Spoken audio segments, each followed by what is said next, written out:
takes you through different paths. Sometimes you encounter such difficulties that you feel you cannot cross the road anymore. You want to give up. But with your grit and determination, you can always win. Even our nation has gone through such severe calamities, natural calamities. I know when the floods came to south in Tamil Nadu, people in Chennai, they just got together, they helped, and they started helping each other in a manner in which is unthinkable. Cooking food at home, reaching out to people who were trapped in the flood, they really took risks of their own life to bring them out of that place. Also, these days, look at the way the whole nation is going through this unprecedented time of lockdown. But people's resilience, you can see everywhere. Every which situation, you can see how people are really emerging out of this situation and surviving, helping each other survive. People are distributing food, they are taking medicines to different homes. The frontline workers, when it was told through the media that they are not being meted out good conduct of people were not behaving well with them, people went out of their way to protect them. They have opened their homes for them. So this is the collective community resilience that takes you through the difficult times and survive. Similar is for the individuals, for our own personal lives. It's not so smooth that we can just go across and nothing will happen to us. We come from, let me just tell you a small story of my own life.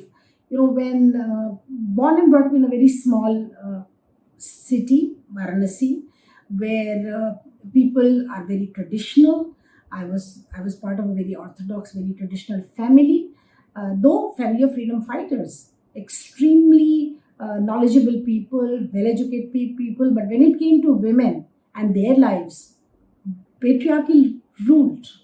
And when I passed my high school, I wanted to go and study further in BHU, which is the university, the most famous university of our times, Banaras Hindu University. But I was told, no, you cannot go to BHU because I studied in a girls' school. Now I must go to a girls' college. And then it's time because all the other girls, locality and community, we were like people living in a campus, were getting married after high school. So I must also get married. Why should I want to go to BHU all the way where boys study? Co-ed is not acceptable at all, at no cost. So you are not going to go to BHU. Well, I had no choice. I could have given up on my education.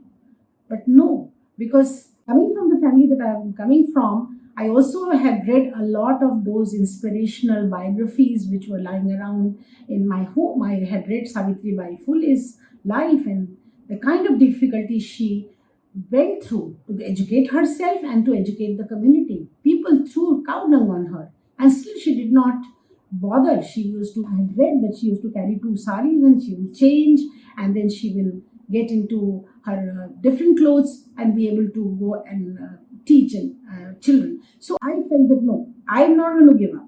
So what did I do? I adopted the same method of, what the Gandhian family knew best. Keep fast. I was fasting day after day after day, and finally the family gave up and I was then told to go to BHU. I studied there. Well, the problem again came. I encountered another level of problem because everybody was getting married. I had to get married because people were coming and telling my parents that what is this? Your girl is grown up. She cycles around the campus. Also, that was a difficult thing to cycle around the campus to play badminton in short skirts. Was not acceptable at all. But then I had to kind of, take all kinds of criticism and say, no, I will study further. And then my brother had already come to Delhi, to Jawaharlal Nehru University. I must go also to JNU. But this was a real firm, stern no to me. You cannot go out of Varanasi. Same method. I did all that. And then finally, I heard from my grandparents, joint family. So heard from them, okay, fine, you can go. You are really stubborn.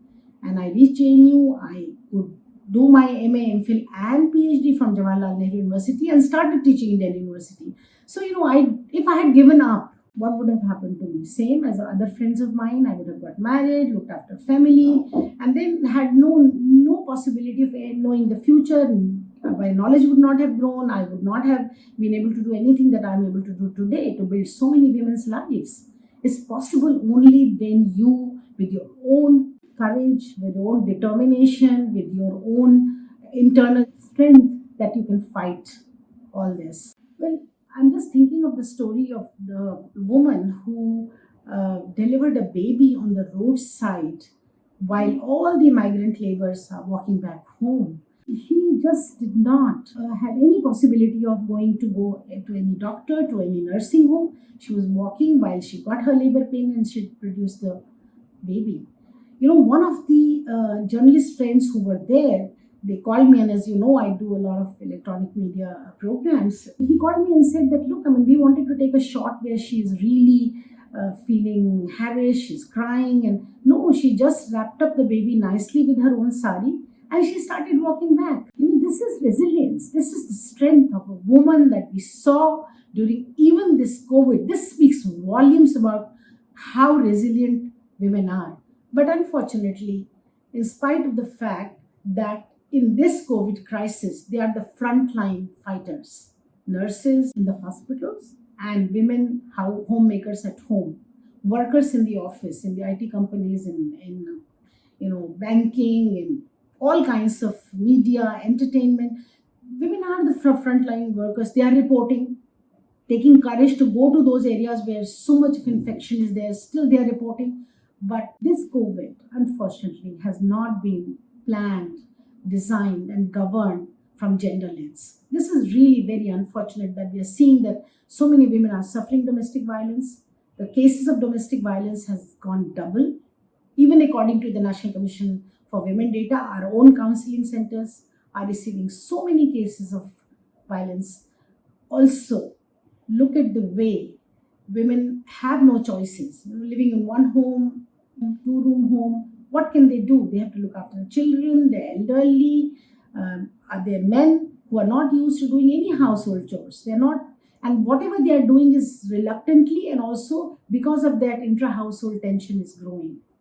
We know that women, if this pandemic has to really, we all have to survive as humanity. We have to move to the next stage in life, to this new normal that we are talking about.